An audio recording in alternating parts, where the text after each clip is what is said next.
Media మిత్రులకు నమస్కారం.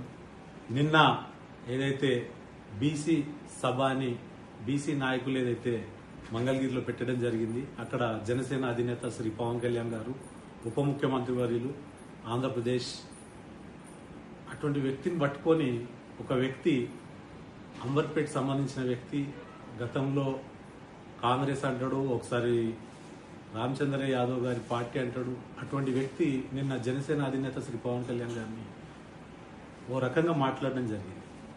ఇది అందరు బీసీలకు సంబంధించిన విషయం కాదు. ఎందుకంటే ఒక వ్యక్తిని విమర్శించాలంటే ఆలోచించాలి. నేను ఒక గౌడ సామాజిక వర్గానికి సంబంధించిన వ్యక్తిని. నన్ను ఇక్కడ తెలంగాణకి రాష్ట్ర ఇన్ఛార్జ్గా బాధ్యత ఇచ్చిన వ్యక్తి జనసేన అధినేత శ్రీ పవన్ కళ్యాణ్ గారు. అటువంటి ఒక వర్గానికి సంబంధించిన వ్యక్తుల్ని ఎంపవర్ చేస్తున్న వ్యక్తి జనసేన అధినేత శ్రీ పవన్ కళ్యాణ్. కానీ ఆయన మాట్లాడే విధానం చూస్తుంటే చాలా బాధాకరం. నిన్న మాట్లాడారు శ్రీనివాస్ యాదవ్ గారు, ఖబర్దార్, నువ్వు పిచ్చి పిచ్చిగా మాట్లాడితే నీ గురించే మాట్లాడుతున్నావు, నీ ఒక్కని గురించి. నువ్వు పేటీఎం బ్యాచ్లకు కనిపిస్తున్నావు. ఎందుకంటే గతంలో కూడా ఇదే రకంగా ప్రతి ఒక్కరు ఒక కొత్త వ్యక్తి కొత్త పార్టీ పెట్టి ఈ రాష్ట్రానికి ఈ దేశానికి ఏదో మంచి చేయాలని ఆంధ్రప్రదేశ్లో ఎక్కడ ఏ స్థాయికి వెళ్తుందో చూడు. డెవలప్మెంట్ విషయంలో స్వాతంత్రం వచ్చినప్పటి నుంచి రోడ్లు లేవు, రోడ్లు వేయిస్తుంది. స్వాతంత్రం వచ్చినప్పటి నుంచి కరెంట్ లేదు, కరెంటు లైట్లు ఏర్పాట్లు చేసే వ్యక్తి జనసేన అధినేత శ్రీ పవన్ కళ్యాణ్. అది అంత నిరుపేదలకు. అక్కడ ఏ కుల వాళ్ళైనా ఉండొచ్చు, ఎస్సీలు ఉండొచ్చు, ఎస్టీలు ఉండొచ్చు, బీసీలు ఉండొచ్చు. అటువంటి మంచి కార్యక్రమాలు చేస్తుంటే మీకు కనిపించదు. ప్రతి నా కొడుకు ఒక్కొక్కడు మాట్లాడుతుంటాడు, ప్రతి ఒక్కడు మాట్లాడుతుంటాడు.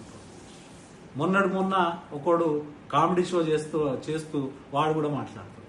అంటే పవన్ కళ్యాణ్ గారి పేరు తీసుకొని మీరు హైలైట్ అయిపోదామంటే చాలా తప్పు. ఎందుకంటే ఒక మంచి వ్యక్తి పేరు మంచి గురించి వాడుండి మిమ్మల్ని సమాజం కూడా గుర్తిస్తుంది. అంతేగాని మీరేదో కాంట్రవర్సీ ఒక వ్యక్తిని తిడితే మనం హైలైట్ అయిపోతాం, ఆ న్యూస్ మొత్తం మీరు ప్రచారం కావడానికి ఉపయోగపడుతుందంటే అది చాలా తప్పు.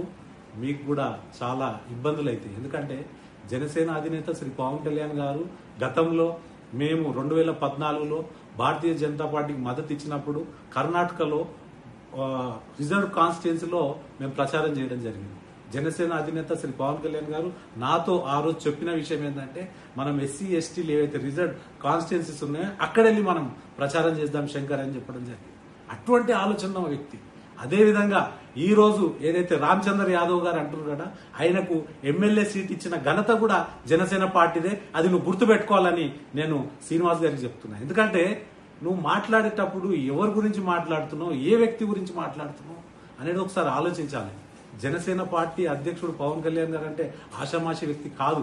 కొన్ని లక్షల మంది, కోట్ల మంది ఆయన అంటే అభిమానించే వ్యక్తులు, ఆయన అంటే ఇష్టపడే వ్యక్తులు. అటువంటి వ్యక్తి గురించి నువ్వు మాట్లాడడం అనేది మేము తీవ్రంగా ఖండిస్తున్నాం. ఖబర్దార్ బిడ్డ, నీకు రాబోయే రోజుల్లో బలంగా గుణపాఠం చెప్తాం. ఎందుకంటే నువ్వు మాట్లాడే వ్యక్తి. ఎందుకంటే మేము కొత్తగా రాజకీయాలలో వచ్చినాం, కొత్త తరం రాజకీయాలు చేస్తున్నాం. గతంలో ప్రజారాజ్యం ఉన్నప్పుడు 100కు పై చిలుకు బీసీలకు సీట్లు ఇవ్వడం జరిగింది. అది నువ్వు తెలుసుకో. అది పోరాటం చేసింది కూడా జనసేన అధినేత శ్రీ పవన్ కళ్యాణ్ గారు. 100 పై సీట్లు, 294 సీట్లు ఉంటే ఉమ్మడి రాష్ట్రంలో అప్పుడు 100 సీట్లు 100కు పైనే బీసీలకు ఇచ్చింది. అది నువ్వు గుర్తుపెట్టుకో. అదేవిధంగా 2014లో ఇదే ఆర్ కృష్ణయ్య గారిని ముఖ్యమంత్రిగా డిక్లేర్ చేస్తే ఇక్కడ తెలంగాణకు అక్కడ ప్రచారానికి వెళ్లిన ఘనత జనసేన అధినేత శ్రీ పవన్ కళ్యాణ్ గారిని స్వయంగా నేనే తీసుకెళ్లడం జరిగింది. సార్ అక్కడ వెళ్దాం, అతను బీసీ, చాలా బీసీల గురించి పోరాటం చేసిండు, అతన్ని గెలిస్తే బాగుంటది, ఆ సామాజిక వర్గం ముందుకెళ్తుంది అని చెప్తే ఆయన స్పందించి ఇమీడియట్ గా అక్కడ ప్రచారం చేయడం జరిగింది. ఇటువంటి ఆలోచనలు ఉన్న వ్యక్తిని పట్టుకొని ఈ రోజు నువ్వు ఇష్టం వచ్చినట్టు ఆ భాష అనేది చాలా బాధాకరం. నువ్వు మాట్లాడే విధానం బాగాలేదు. ఇప్పటికైనా నువ్వు ఏదైతే అక్కడ వెళ్ళి ప్రచారం చేస్తున్నావో చాలా తప్పు. మీకు దమ్ము ధైర్యం ఉంటే ఇక్కడ రా, తెలంగాణలో ఏం జరుగుతుందో మాట్లాడు. చేతగాదిడ నీకు పోయి ఆంధ్రప్రదేశ్లో ఏదో మాట్లాడుతున్నావు. ఈడ రాజ్యాధికారం అప్పుడు సామాజిక తెలంగాణ గురించి పోరాటం చేసిన ఏకైక ఘనత జనసేన అధినేత శ్రీ పవన్ కళ్యాణ్ గారు. యువరాజ్యం పేరు చెప్పి మొత్తం రాష్ట్రం అంతా మేము ఏకం చేయడం జరిగింది. అవన్నీ గుర్తుపెట్టుకోవాలని నేను చెప్తున్నా. బీసీలంతా ఏకం కావాలని ఆయన ఏదైతే నినాదం ఇస్తుండో కరెక్టే. వాళ్ళు ఎస్సీలు అవసరం లేదా, ఎస్టీలు అవసరం లేదా, వాళ్ళందరి ఓట్లు అవసరం లేదా? అందరు కావాలి కదా మనకి. అందరు కావాలి, అన్ని ఓట్లు కావాలి, అందరు రావాలి, రాజ్యాధికారం దశలో మనం ముందుకెళ్ళాలి. వెళ్ళాలన్నప్పుడు నువ్వు ఒకే వర్గం గురించి మాట్లాడే ఇది లేదు. అన్ని పార్టీలలో అన్ని వర్గాలు ఉంటాయి. ఈ రోజు మా నాయకుడిని నువ్వు ఈ రకంగా స్పందించినందుకు నేను ఈ రకంగా స్పందిస్తున్నా. నిన్న నువ్వు మాట్లాడినావు, ఏ రకంగా మాట్లాడతావు? జనసేన అధినేత శ్రీ పవన్ కళ్యాణ్ గురించి నీకేం తెలుసురా అబ్బాయి? ఏదో పిచ్చి పిచ్చిగా మాట్లాడితే రేనటోడు ఉండ అనుకున్నావా?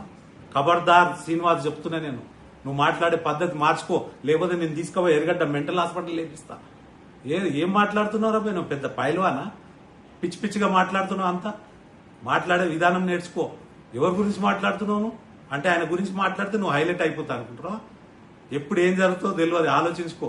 తర్వాత జరిగినాక మా మీద ఇదే అయింది అదే అయింది అంటే ఎవడు పట్టించుకోడు. అప్పుడు మీడియా మిత్రులకు నేను ఒకటే చెప్తున్నా, ఎందుకంటే రామచందర్ యాదవ్ కూడా 2019లో ఫస్ట్ అక్కడ ఎమ్మెల్యే పొన్నూరు అనుకుంటా ఆయన కాన్స్టిట్యున్సీ, అక్కడ ఎమ్మెల్యే సీట్ ఇచ్చిన ఘనత కూడా జనసేన అధినేత శ్రీ పవన్ కళ్యాణ్ గారిది. ఇది సమాజానికి తెలవాలని నేను ఈ వీడియో రూపంలో మీ అందరికి తెలియజేస్తూ థ్యాంక్ యూ. జై జనసేన.